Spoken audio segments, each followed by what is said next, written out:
இந்த காட்சியை பாருங்க. இதுதான் நீங்கள் மேலே கவர் பண்ணியிருக்கு பார்த்தீங்களா? இதுதான் உங்கள் பேரண்ட்ஸ், அதாவது தாய் தகப்பனும். அதாவது நீங்கள் பெருசாக வளர்ந்துட்டே போயிட்டு இருப்பீங்கல்ல, அப்போ உங்களுடைய தாய் தகப்பனை விட்டு நீங்கள் தூரமாக போகிறீங்க. இந்த பாருங்க, எங்கள் தாய் தகப்பன் அடிக்கிறாங்க,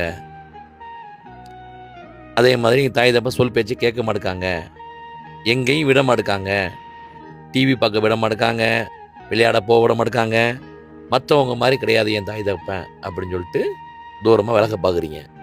அதே மாதிரி நம்மளுடைய ஜெனரேஷனை இவங்க புரிஞ்சிக்கவே மாட்டாங்கன்னு சொல்லிட்டு விலக பார்க்குறீங்க. அது மட்டும் கிடையாமல் மற்றவங்க பேரண்ட்ஸ் மாதிரி எம்ம பேரண்ட்ஸ் கிடையாது, எப்போவுமே அடிச்சுக்கிட்டே இருக்காங்க, திட்டிக்கிட்டே இருக்காங்கன்னு சொல்லிட்டு விலக பார்க்குறீங்க.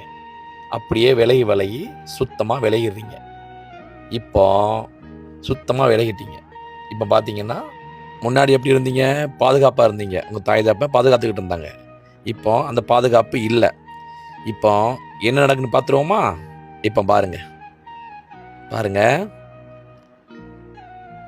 பார்த்துட்டீங்களா? பாதுகாப்பு இல்லாதது கீழே போயிட்டீங்க, பாதுகாப்பு உள்ளது மேலே வந்துட்டீங்க.